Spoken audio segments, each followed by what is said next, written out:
wabarakatuh. Alhamdulillahirabbil alamin. Assalatu wassalamu ala asrofil anbiya'i wal mursalin wa ala alihi wa sahbihi ajma'in. Asyhadu an la ilaha illallah wa asyhadu anna Muhammadar Rasulullah. Allahumma sholli ala sayyidina Muhammad wa ala alihi sayyidina Muhammad. Qala Allah ta'ala fil Qur'anil Karim, a'udzu billahi minasyaitonir rajim. Bismillahirrahmanirrahim. Inna a'tainakal kautsar fasholli li rabbika wanhar. Inna sani'aka huwal abtar. Sadaqallahul adzim. Dimanapun saudara-saudara berada, hendaknya kita selalu bersyukur kepada Allah Subhanahu wa taala karena atas nikmat yang telah diberikan kepada kita, dari nikmat sehat, nikmat iman, dan nikmat Islam yang sampai saat ini masih dapat kita rasakan. Salawat serta salam tidak lupa kita junjungkan kepada Nabi besar kita, yaitu Nabi Muhammad sallallahu alaihi wasallam. Karena sebab beliaulah kita dapat mengetahui mana yang hak dan mana yang batil, mana yang haram dan mana yang halal, antara jalan menuju surga dan jalan menuju ke neraka. Di antara akhlak yang terpuji adalah memiliki rasa malu. Rasa malu memiliki arti yang sangat penting dalam kehidupan kita, agar manusia tidak berbuat sesukanya tanpa memperhatikan etika agama. Islam memandang malu adalah sebagian dari iman. Rasulullah SAW bersabda, sikap malu dan kalem adalah dua cabang iman. Caci maki dan lancang mulut adalah dua cabang sifat munafik.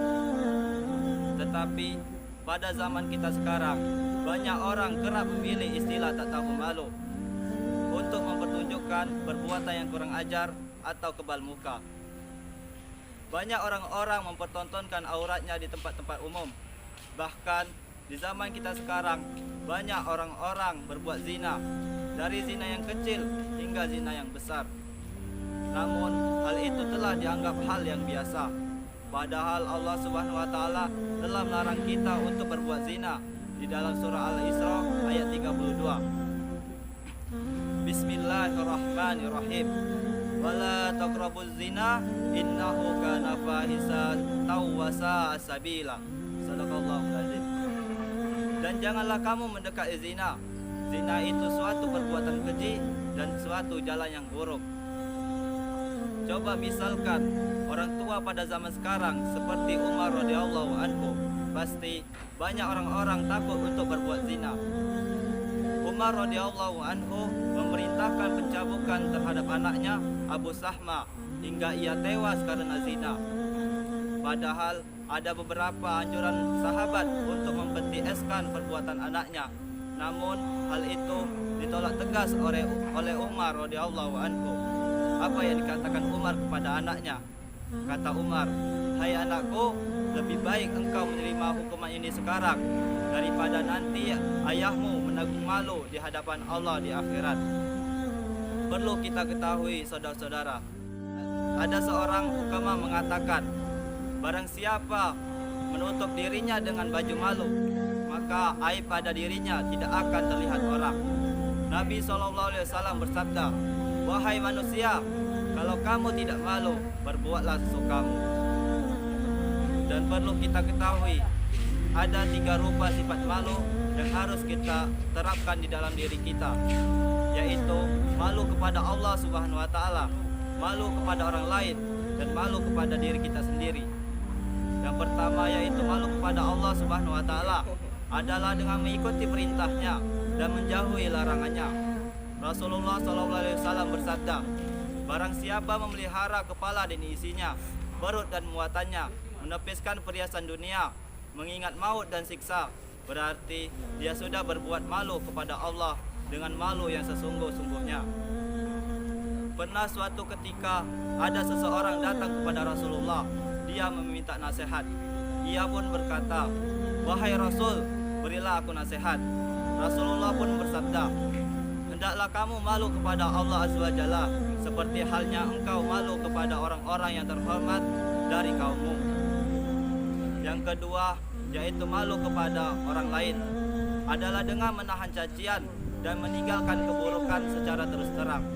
Rasulullah SAW bersabda, termaksud takwa kepada Allah adalah memelihara hubungan baik dengan manusia.